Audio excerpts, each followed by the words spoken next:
This is the Ag Engineering Podcast that rolls right into the details on tools, tips, and techniques that improve you, your farm, and our world. I'm your host, Andy Chamberlain from the University of Vermont Extension, and this podcast is sponsored by Northeast SARE. Thanks for listening. Welcome back to the show, and today we want to learn a little bit about how you got started farming, how you got into it, and what it took to build the farm from when you landed here on this property to where it is now 5 years later. Mm-hmm. So yeah, you mentioned earlier that this was a, well, I'll let you tell the story. Go for it. Yeah. So this farm was previously Norris Berry Farm, and it had been an established kind of small fruit and vegetable farm for almost 30 years.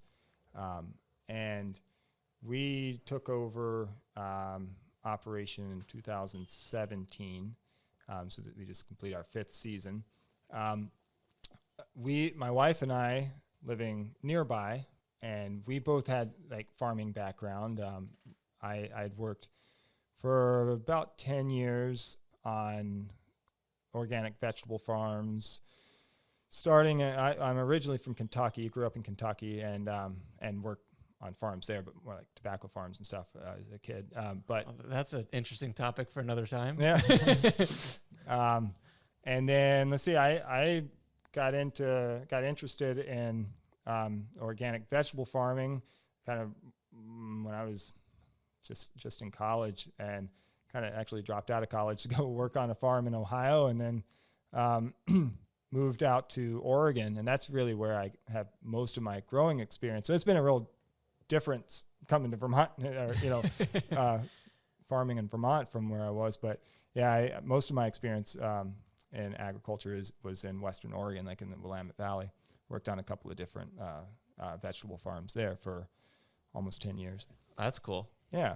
So, and then I'd moved to Vermont. Actually, I'd kind of given up on the idea of owning my own farm because I didn't think I'd ever be able to afford it.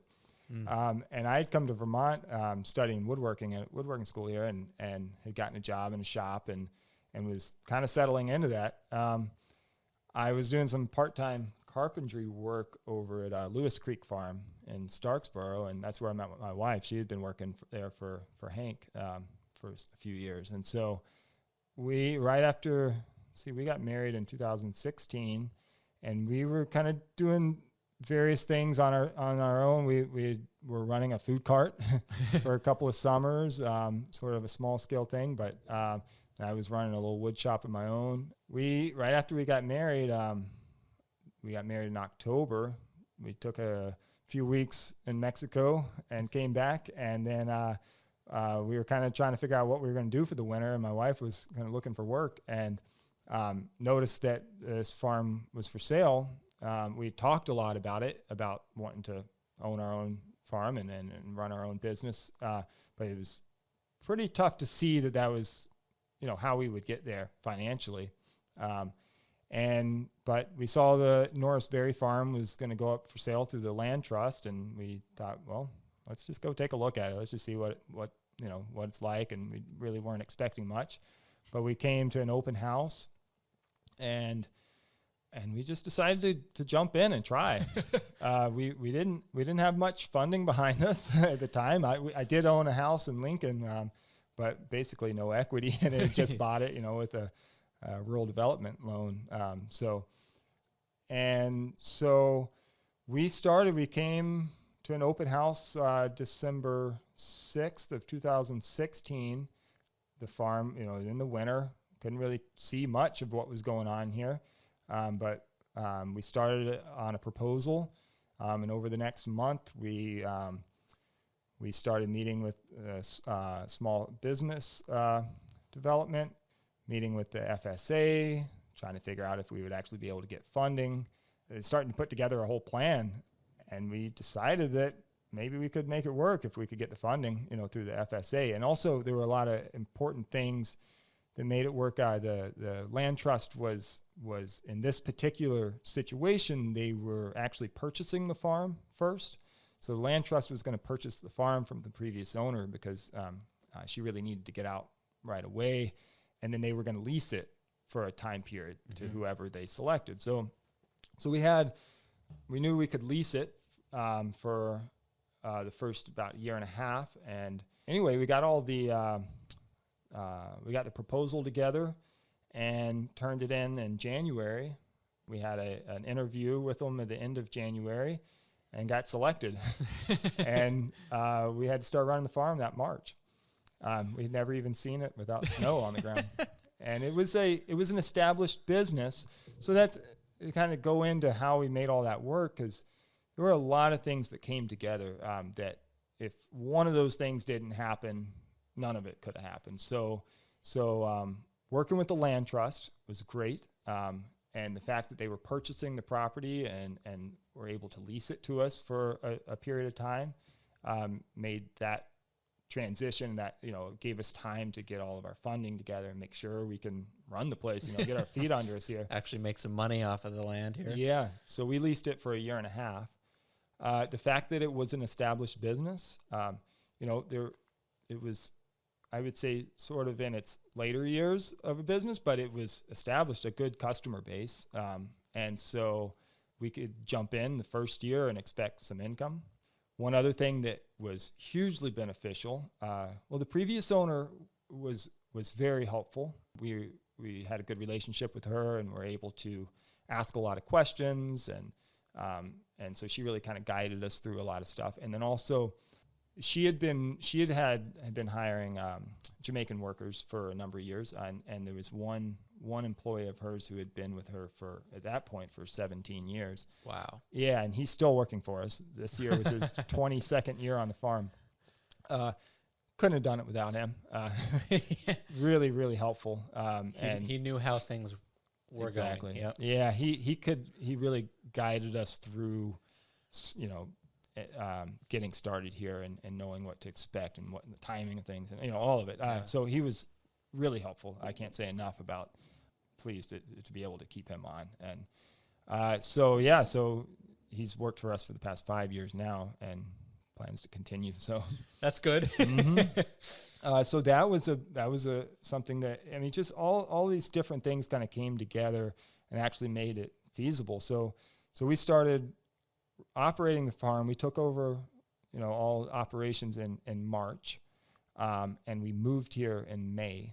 Like I said, we had very short amount of time to kind of get everything together, all of our funding, and so we actually did purchase most of our machinery from the previous owner, which was a lot of like older machinery stuff that was kind of left over from when it had been a dairy farm, a lot of large old tractors, and so not a lot of real specialized, some things, but so that was a challenge in our first years because we bought a lot of equipment that I'd say we regretted later, but there really wasn't another option just because of the timing. Yeah, you had to work with what you had from the start. So that's been a big focus in our first 5 years is dialing in the equipment, replacing the older stuff, finding the funding and everything to be able to buy newer, better quality and more specialized equipment. And we've come a long ways with that. So we leased the farm for a year and a half and were able to close and purchase it in the summer of 2018, which is a great feeling. Yeah. And we've got most of our funding through FSA. We work with them a lot. Also through VITA or VAC. And then also Vermont Community Loan Fund has been really helpful. We got a Sprout loan through them. And so, we've kind of gone every direction for funding. And Where'd you get funding? Everywhere. Yeah, exactly. Actually, the land trust even gave us a short-term loan early on. Wow. Yeah. So all of that kind of came together, and that's great. As we were walking around before we were podcasting, you were showing me some of the old crusty equipment that you're using, some of the new shiny Tillmore toys, and how it's all coming together. And every step of the way, every year, it gets a little bit easier. You mentioned how you like to tackle a lot of your farm improvements yourself, whether that be building greenhouses, working on benches, irrigation systems. You've got some construction background. How do you manage the farm improvement upgrades, doing it yourself and running the farm at the same time? Yeah. So I tend to do everything myself for funding reasons often, just don't have the money to hire out. So since we've been here, we're working on the 9th greenhouse basically that we've built, building 2 right now. And I've done all those myself or with the help of my employees, of course, and a lot of like electrical improvements and plumbing and like irrigation stuff. And I do most of it myself. I try to push those projects into like the fall and spring and winter season, when we're not quite as busy. But it always runs into when we're busy. Like for example, I mean, this past year, like last fall, winter, spring, I was building a new propagation greenhouse, a new farm stand, and doing a lot of other improvements, and everything's getting done last minute, right before we open, right before we need it. And so, nothing like a deadline. yeah, it can be challenging to get it all done yourself all the time. But it's saved us a lot of money, that's for sure, and it's allowed us to upgrade and move forward a lot more quickly than we would. So, like we've kind of been developing a new part of the farm with all of our new high tunnels and our propagation house and all of that, and we didn't even have electricity there, and that was a almost 800-foot run from the closest power supply. So, just to hire somebody to come in and put in conduit and wire and all of that and do all the wiring, it was prohibitive, And so I did it all myself, and I've had enough like I said, building experience and in the past to kind of have. I'm not a master of any of it, but I have enough knowledge of all of it that I can pull it off. So yeah, how'd you learn to do the variety of tasks? Was it just exposure due to other experiences, or did you have a dad or mentor to kind of teach you along the way, or did you just figure it out on your own and watch a couple YouTube videos? Yeah, all of that. Yeah, working on other farms, and I did some carpentry work. I had a good friend that I worked with for several years in Oregon doing carpentry work on the side, and he was kind of a jack of all trades. So I learned a lot there, a lot of the electrical stuff, which has been really valuable. I feel comfortable with all the electrical work that I do. So, and then I mean, I'm a little new to some of the YouTube and social media stuff. I don't know. I didn't really use that as much. I was kind of until more recent years, but I use it a lot now. Just a lot of information out there, so that's great. And just trying it, asking questions. That's a big thing too. I've never been afraid to I'll call an electrician. I'll call someone and ask questions, because most of the time they're willing to answer. If you're someone who's you have enough knowledge that they feel like they can kind of guide you through that last piece, or whatever. Like I've always been willing just to call people up and ask questions. It's really important, because most people out there are willing to. And same thing with farming. With a lot of the I've never been afraid to call other farmers, people who have been around doing it for a long time, and get on the phone with people and say, hey, I'm struggling with this or that, and like, how are you doing this, or emailing to, really just communicating with people who have been doing things a long time. And that's, got to ask questions.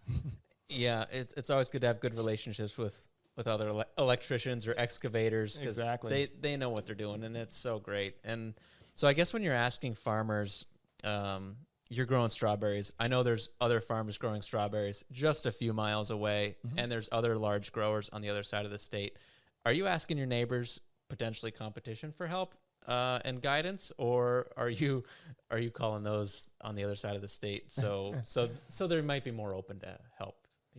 Yeah. When it comes to that sort of, direct competition type of information, I share a lot too. So I found here in Vermont, most farmers are pretty willing to share. I might not ask certain questions that I feel like might be stepping over the line, but and it is always easier to call somebody on the other side of the state that you don't have to worry at all about they're really open to sharing because there's no competition. Right. But also, I mean, as we all know, like using like the listserv, ask a lot of questions on, through the listserv or calling Vern, or, there's a lot of knowledge in this state. I've found that for the most part, farmers tend, at least in the Northeast, are kind of all in this together. Let's figure it out together. Yeah. And a rising tide lifts all ships. So yeah, exactly. It's a good mentality to have. And thankfully at least the farming community around us has, like you said, benefited a lot and shared a lot. Yeah. And that's something I've found in Vermont, because I've worked on farms in at least three Ohio and Kentucky and Oregon. And I never saw that type of community in other places. And you would have thought so in Oregon. I mean, there's like a real established vegetable growing history there, but that sort of like open sharing of information and connection that people have here in Vermont, I haven't seen that in other places. It's pretty special. Yeah. Cool. Well, I feel like we're I don't know if we're sharing all the secrets or just helping pass the knowledge with things like the podcast and my YouTube channel. We're just letting it all out there. Yeah. So you plan to farm for your career, I take it. What does sustainable farming mean to you, and what are you doing to keep going? Yeah. That's a good question for us, because, like I said, talking about sustainability as far as our farming practices, I come from an organic farming background, and I had to sort of like, for a few years, kind of let some of my ideals, put them aside a little bit, not too much, but a little bit, just because we had to keep strawberries growing here and had to keep them viable, or else we could not, own this farm.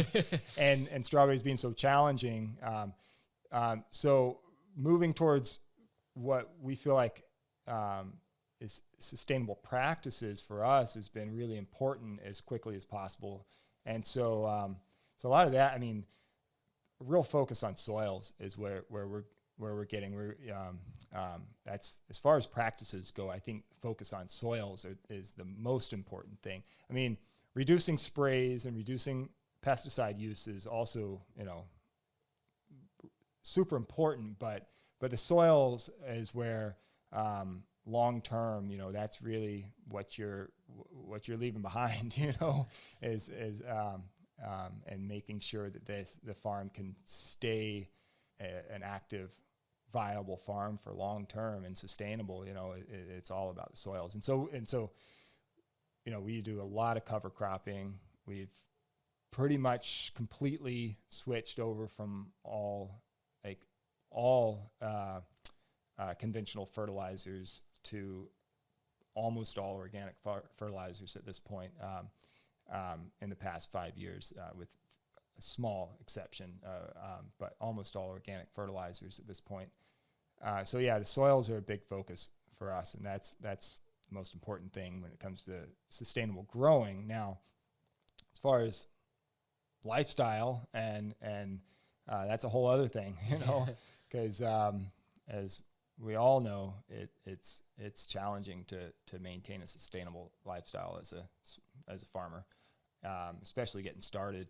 When every dollar counts and every minute counts. We're working 7 days a week, sun up to sundown. And we all do that to get started. But I'm hoping, and have, looking forward, we are hoping to be able to bring more focus on sustainability in our lifestyle as well. It's just, which would mean, for us, we do have the benefit for us, like we have the type of growing we're doing with the berries and summer and the pick your own we have a real spike in like early midsummer is there's really no cutting back on the amount of work we're going to be doing. It's just not, can't even expect that. But we do take a lot of time in the winter. We're not doing as much winter growing, and we're not doing a lot of storage crops and stuff. So we, it's, for us, it's like we have like full time on and full time off. And that's kind of how we manage it. Some other farms can kind of even things out over the season and do a little less over more of the season, but for us, like sustainable lifestyle is mostly like trying to make sure that we can have some complete time off. But yeah, we have a strong focus on soil. What are you excited about in your next year of farming? That's good question, because we every year is something new for us as we grow. One thing we're trying to implement next year, and I have a lot of hope for it, is some new tillage systems. So we have fairly heavy soils on the farm, a lot of like clay and silt loams, and even in our sandier loam soils, like clay subsoils and stuff. And so we've had a lot of problems with drainage and compaction mostly. This farm was managed with a lot of heavy equipment with no cover cropping or anything for many years. And so we deal with a lot of compaction problems, and that's something that we're trying to improve. And we're actually working on developing a system next year. So some new tillage equipment, we're wanting to switch over to using a stone barrier. So for more like single pass tillage, less time on the field. But even more than that, we're actually planning on developing a permanent bed system, like a controlled traffic farming system where you stay on the same tracks year after year. That's something we're trying to develop, and a lot of there's larger scale farms doing this using GPS systems for berries, fruits and vegetables. Yeah. There's people doing it, and on like row crops, it's used more. But using GPS systems mostly, using like RTK steering systems, which we're not going to be doing that at this point. But what we're trying to do is so we do everything on raised beds anyway. And so actually developing a raised beds, like permanent bed, controlled traffic system where we can go in using, we can cover crop and then flail mow it, and then create a bed in a single pass with a stone barrier, and always maintain the same pads year after year, and then as soon as it comes off, replant it in cover crop. Because what we found is we've done a lot of cover cropping over the past 5 years, and it's helping. It's beneficial, deep using like sorghum sudan and tillage radishes to try to break up that deeper compaction. But as soon as we have a wet season and you're on that ground again, we just set ourselves back. It's like if you're on that ground when it's even a little too wet with the clay, like you just set yourself back so quickly. And like, for example, this year was very rainy July. And I found myself trying to make decisions of like, I planted a cover crop that are going to go to seed, or there are some weeds still growing in there and they're going to go to seed. And I want to get that mown down. I want to get that off before I have a weed problem with it. But the ground's so wet, for a month, that I know I'm creating compaction there. And so I'm setting myself back every time, I feel like. And so we're trying to figure out how to start getting the full benefit of the cover cropping without this like constant setback of creating compaction in our heavier soils. Yeah, so that's something I'm really excited about next year, and we're going to try to implement. I think there's a lot of potential there. So yeah, I've seen a stone barrier with the raised bed former right behind it. That is slick. Yeah. And that unit that I saw also had drip tape, I think, right behind it. I'm like, man, that is so awesome, all in one pass. Yeah, so you can incorporate, the cover crop from before, and it buries it, and then it shapes it, and then it drip tapes it, and it could even plastic lay all in one. I'm like, holy cow. So that's the implement we're looking at. Actually, it also has a fertilizer hopper on it too. So you can be applying fertilizer, a single pass. It buries all that material. And we use it for bearing stones too. We do have some fields fairly stony. Yeah. And so we do a lot of stone picking, so we're trying to get out of that too. So in a single pass, ideally, if it works the way we intend, we're planning on purchasing one of these for the spring. It would be in a single pass. We would be going from a cover crop to either a mulched plastic bed with drip tape or a bare bed for direct seeding into. That's the goal, in a single pass, because we just spend so much time on, in tillage. And like I said, I just feel like we're constantly setting ourselves back every time. It's hard to get ahead. We, like I said, when we took over the farm, there'd been almost 30 years of vegetable production here without any cover crop use at all. So you can imagine the condition the soils were in, plowed in the fall and left bare, and a lot of erosion, low organic matter, a lot of compaction. And so we're kind of fighting our way out of that. And we're trying to stop setting ourselves back constantly, with that tillage. So we'll hopefully we have a lot of hope for the system, and we're going to start developing it this next season. So you've been here 5 years. You're obviously leaning towards a better soil health systems, and building organic matter takes time. Mm-hmm. But have you seen improvements in just the last couple years of your cover crop practices? We have. It's slow. The best soil improvements that we've seen, of course, are in our high tunnels. That's the easiest place to make improvements. But yeah, what I'd say I've seen is in our heavier soils, if we have had it in a cover crop for a year or for a couple of years, especially, that initial crop that you plant there and the initial tillage that you do, you just get so much better conditions in those soils. They're friable. They're loose. You can actually work with them, and especially with these heavy soils, after a few years of growing in them without a lot of cover cropping, then they kind of fall back, and so in our first years, we were just having so much trouble. And then after we started cover cropping, we actually got into some new ground that hadn't been in vegetable production and cover crop for a couple of years. And those first years in that ground was just so much better than anything we had seen. For example, our best strawberry year we've had was 2019, and that was in a field that we had taken out of hay production and cover cropped for 2 years, and had applied a lot of compost and everything. And that season we had a crop that was, we could really be proud of. It was we sold 15,000 pounds an acre. We sold 45,000 pounds off of that field, and we couldn't pick them all. We were having food banks coming out and picking gleaners, gleaners, just because we couldn't even keep up on it. And so that's where we've seen when a couple of years of cover cropping just makes all the difference. Yeah. As also given you a target to achieve again. Exactly.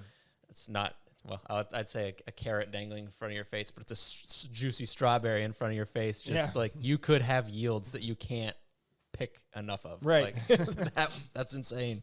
Yeah. And so we've now set up we'll see but a multi-year cover cropping rotation with our strawberries. So a minimum of 3 years out of strawberry production. And because we have a lot of land to work with, we have 100 acres, and it's not all great, some our lighter, loamier soils we are somewhat limited on, but we have enough land that we can take fields out for a couple of years and just cover crop before we plant strawberries into them. And so that's what we're doing now. We're trying to get 2 full years of just cover cropping before we plant a strawberry crop in that field, because we have seen the results there. That'll be nice. You do pick your own. How do you manage that when your strawberry fields are like away from your farm stand? Are people driving down there, hiking down there, or do you just have like a field close for that and then the rest is for wholesale picking? We only plant strawberries in our fields that are kind of at the top of the farm, kind of more accessible. Some of them are a little bit of a drive, but we do have a good road all the way to them. We're not planting in our lower fields that we can't really get customers too easily. And then we always try to have like a good parking area out at the field, and we have a parking area at the farm stand. So it's kind of all of the above. We have some people want to walk, and that's great. Some people want to drive to the field and park, and that's actually kind of what we prefer because we don't fill up our main parking lot. But yeah, a lot of people just really like just being here. You know, we have beautiful location. People can walk around. We're really pretty free and open to customers, like being on the farm. We're pretty comfortable with it. And yeah, people can really just walk around. And so a lot of people, they want to, you tell them, oh, you can drive to the field. Oh no, we want to walk. So yeah, but it does limit like which fields and which parts of the farm we want to plant strawberries, because it does need to be accessible to customers.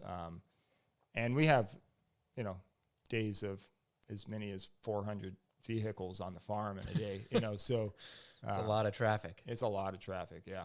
A lot of people to manage and yeah. But I mean, that also like is just it's gonna push you in a direction to keep your roads maintained, keep things like, you got an offset flail mower, you can trim those ditch banks, make the farm look nice, which just makes it nice for you to work at and leaves a good impression on your customers. So like, It just helps the farm image too. So yeah, absolutely. What fulfills you in this career? I've always wanted to work for myself, and even when I've worked for other people, I've always had side things. I really like self-employment. And so just having the control over what I do when I do it, and the seasonality, and not always doing the same thing every day, that's fulfilling to me. I've never been able to go to the same job and do the same thing day after day for months, years at a time. So really seeing the improvements on the farm, because like I said, while there's a lot of challenges in taking over the type of farm we took over with, there was a lot of messes to clean up, and it was an old place that needed a lot of work, changing a lot of practices that I didn't want to be sticking with here. And our heavier soils are a challenge, that not everybody's dealing with. And so like starting there, like it felt really challenging and overwhelming. But to see the improvements that we're making now, to see the business grow, to see the customers love coming here, we get really great feedback from customers. Actually, like growing and improving and seeing the changes is really fulfilling. That's awesome. Well, one more question that is still on my mind, and it you mentioned you and your wife got married in October, and then you saw a farm in December, and you purchased it through the winter and immediately started farming that spring, and have been just like building infrastructure and cleaning up this place and improving everything from farm stands to workshops to building 9 greenhouses. Like, holy crap. That speaks a lot for the two of you. What's a tip or some advice to another couple that you guys have obviously figured out? You must have a strong relationship in order to buy a farm and do all this and keep your head screwed on straight. And unless you're on the brink of divorce, then don't tell me. But no, certainly not. What's working there that manages that stress together as a team? Yeah, I don't know if I necessarily have advice for it. It really comes down to individuals a lot, but my wife and I just really work well together. We were running like a small business together, like I said, a food cart business, but we were traveling around and going to festivals and all that. So we had worked closely together in that way. But we're equals. That's a big part of it. We're equals. We both have like our roles and are parts of the farm that we take responsibility for, but we also work with each other across all of that. It really just work as equals and communicate really well. Because it's been a incredibly stressful and overwhelming 5 years, because we came into this with really, mostly the financial stress has been a big part of it, because we came into it with very little capital backing at all, and it's all been loans, so that puts a lot of stress on a relationship, but mostly just we communicate well. We work well together. We work through problems together, If one of us is overwhelmed, the other one stays calm, is usually how it works. We trade that off. It's a whole learning process together, because we're working well together. How do you just kind of like naturally divide and conquer? Like, how do you choose who does what side of the business, Yeah. It's still we're still developing that. It has kind of naturally developed. I had more background in like machinery and so, I naturally took over like the all of the field work, and the field growing. My wife does a lot of all the greenhouse management, and she just really fit in well with that and really enjoys that. And then a lot of the stuff that that's not as fun, like the running of the business, the bookkeeping and all of that, we've tried to just tackle it together, So we kind of like just fallen into our roles mostly. My wife is a lot more like organized than myself, I'd say. She's a lot better at organizing and developing like plans and systems. So a lot of that she's taken on, kind of developing our wash pack systems and a lot of the ordering, and just where there's more organization needed. I tend to be a little more like head down, get the work done, focused on the job in front of me, and I can accomplish a lot that way, but I'm not as organized, and so we kind of both have our strengths there. So for sure. Well, thanks for opening up. Thanks for sharing to me in the podcast world about your journey, your farming experiences. We really appreciate you coming on the show and sharing all of that. So thanks. Yeah, great. Thanks for having me. Well, if others want to find and follow you and see what you're up to, how can they do that? Let's see. We have our website, fullbellyfarmvt@gmail.com, and the VT is important because there's another Full Belly Farm. And then we are also on social media. I don't really know how to tell you to find it because I don't really deal with social media. I know we're on Instagram and Facebook. My wife mostly deals with that, but you can find us there as well. Look for the Vermont version. Yeah. Full Belly Farm. All right. Well, thanks for being on the show. Yeah, thank you. Thanks for listening to today's episode. I hope you enjoyed it. If I can ask you or direct you to do one thing, that is to go to the website for this podcast, agengpodcast.com. That's agengpodcast.com. There you'll find the show notes. You'll find links to the farmer who we chatted with today, as well as photos or videos from the call when I visited the farm. If you've got some feedback to share, my contact information's on there, or you can leave me a voicemail, and you can do that right from the link in the description in the mobile app you're listening to this to.